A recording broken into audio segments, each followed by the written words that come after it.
MacBook Pro 2017, 1 month later. That video's coming up right now. Let's go.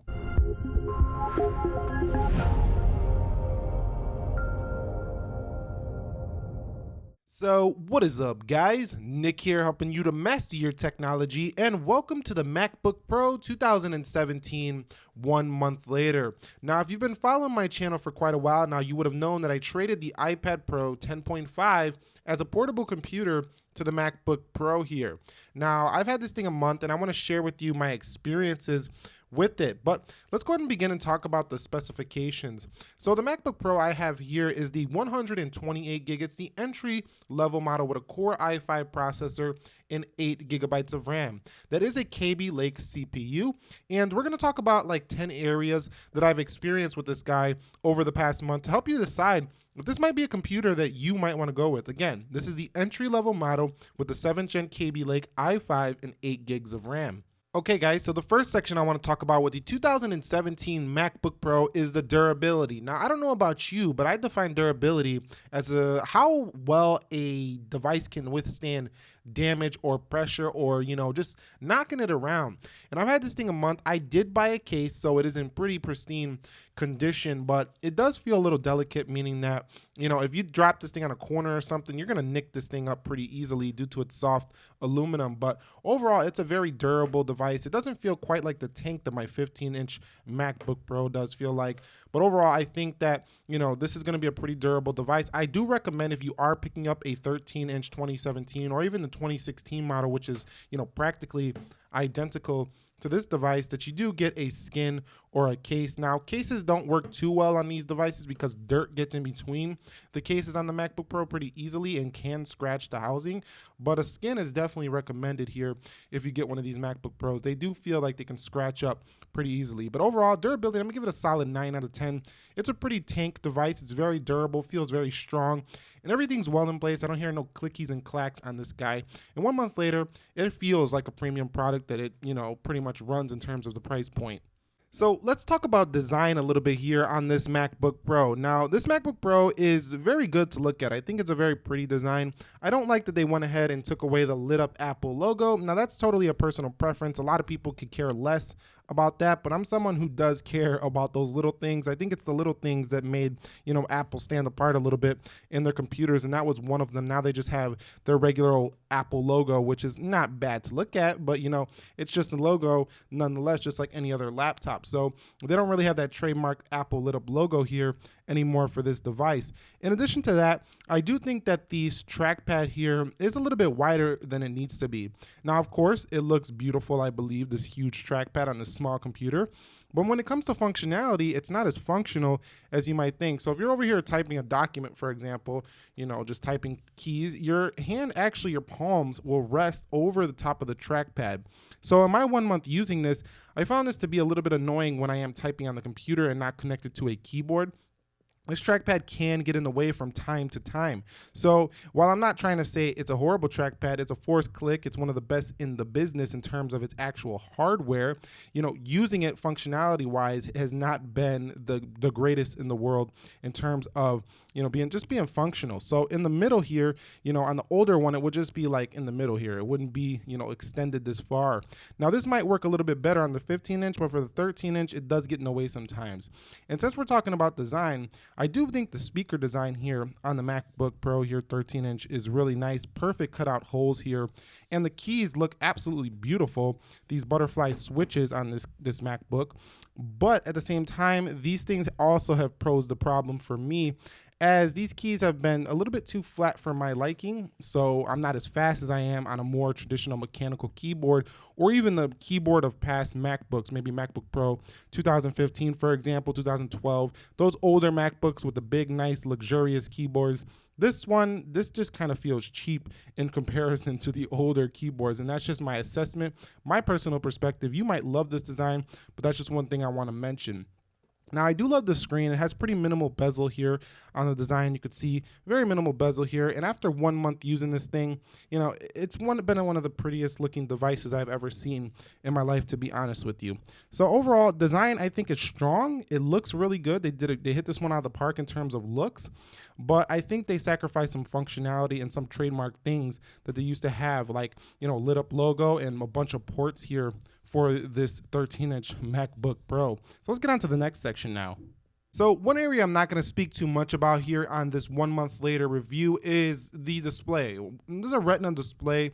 This thing gets extremely bright, well over 450 nits. I think it's 500 nits here on this MacBook Pro, and it's been incredible. It gets perfectly bright in daylight. It gets perfectly dim in nightlight, and overall the color reproduction is extremely good. It's actually a little bit better color reproduction than my 15-inch of 2015.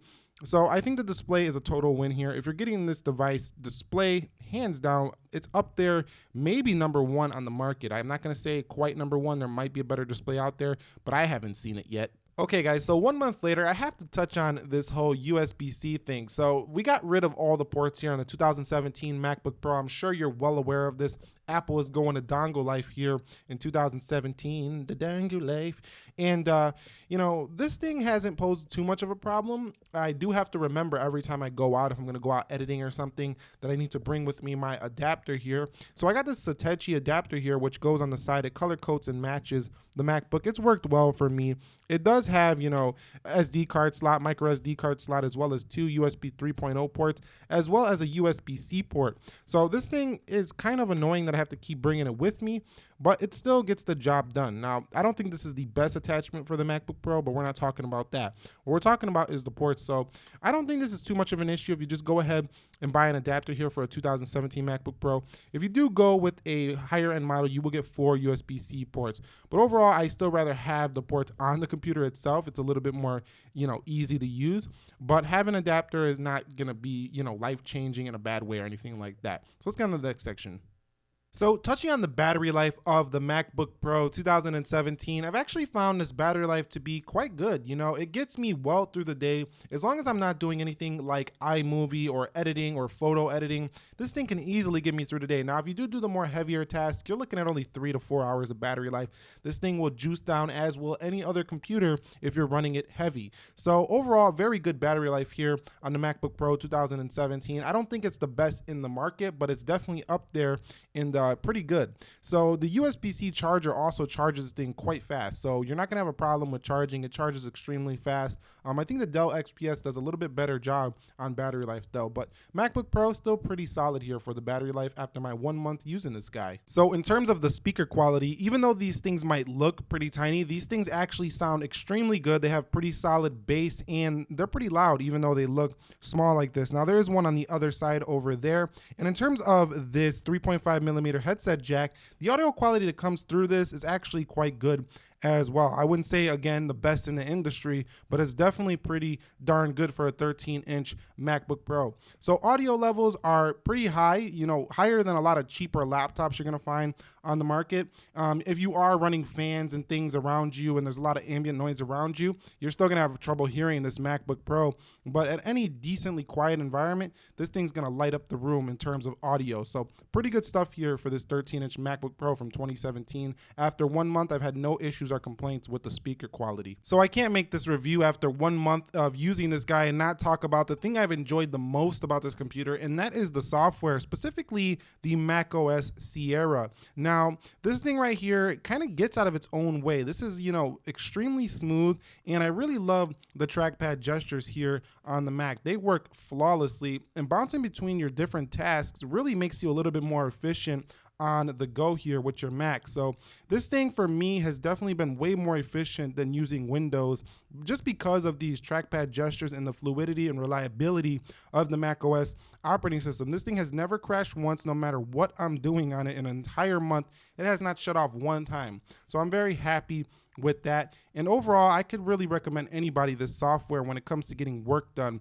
Now, if you want to customize and game, and you don't want to be doing just work on your computer, this might not be the best option for you. As a matter of fact, this definitely is not the best option for you if you want to game or you want to do anything other than like schoolwork, document creation, like video creation, photo creation, and some lighter stuff. You're not going to like this computer for like super heavy specs. But overall, man, the software has been super reliable, fluid, and it'll get the job done for anybody's lighter workloads, or even doing some video editing. You can even edit 4K in this computer, as well as some photography, even on the entry level model. Yes, you heard me right, you could do 4K. It's a little slower, but it does get the job done. So how does this thing perform with its Core i5 processor and 8 gigs of RAM? So obviously, going through the macOS Sierra operating system, extremely fast in that regard. You don't need that much power to run this operating system, just a basic part of it. Where you start to see that this is a little slower than an i7 is in applications like iMovie, Final Cut, things like this will feel a little slower than your i7 devices.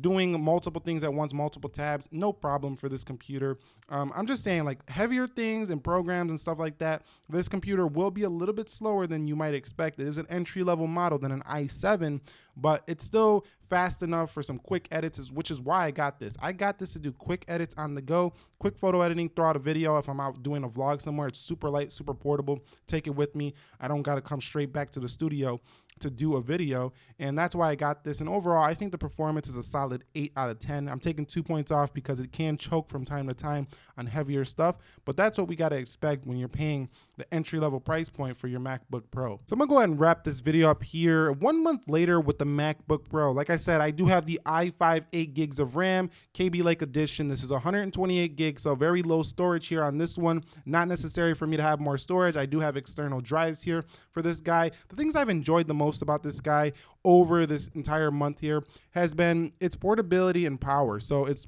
plenty powerful for a portable computer. In addition, I love the Retina display. The color reproduction on this thing is bar none one of the best on the market. One thing I didn't like about this guy, as I mentioned earlier, was the keyboard and the trackpad. Battery life was suitable. It was good. Not the best in the world, but it was definitely good enough to get me through most of the day. Design and durability felt premium quality, but definitely like I wanted to put a case or a skin on it because I didn't want to get it scratched up. So I would recommend that if you do get this device and you're planning on keeping it over the long term. The rest of the computer, though, pretty nice. I would wish I had more ports here. Audio was incredible. And overall, it's not the perfect computer. I think it's a great 13-inch laptop. It's not the perfect laptop, though. There is still work to be done here on the MacBook Pro. But what it does offer is an incredible package overall. If you look at it, pretty much does everything you need it to do. And it does it pretty professionally, if you ask me. It got a full Retina display. You got Siri built in. You got video editors all over the place on this thing. You got Final Cut, iMovie. You have DaVinci Resolve you can download on here. I mean, you could download some of those on Windows computers as well. But I just feel like you got more options here on the Mac to do video editing and stuff like that, which is what I do. So, of course, I'm going to lean a little bit more towards that. But if you're thinking about picking one of these up, I would say it's going to be a great computer for you, no matter really what you're doing, unless you're gaming. If you're not gaming and you're not, running heavy customizations and you want to do customizations on your computer, this is going to be a great computer. And for developers out there, I would probably go with a little bit more power than this one. If you're a developer for Apple, I would probably go with a little bit more power. But overall, this is a great computer. I've enjoyed every minute using it over 1 month. If you guys enjoyed this video, found it helpful, do me a favor, go ahead and click that like button for me. Subscribe to the channel for more tech videos like this. Nick here, helping you to master your technology. I will catch you all in the next episode. Be sure to be well, and peace.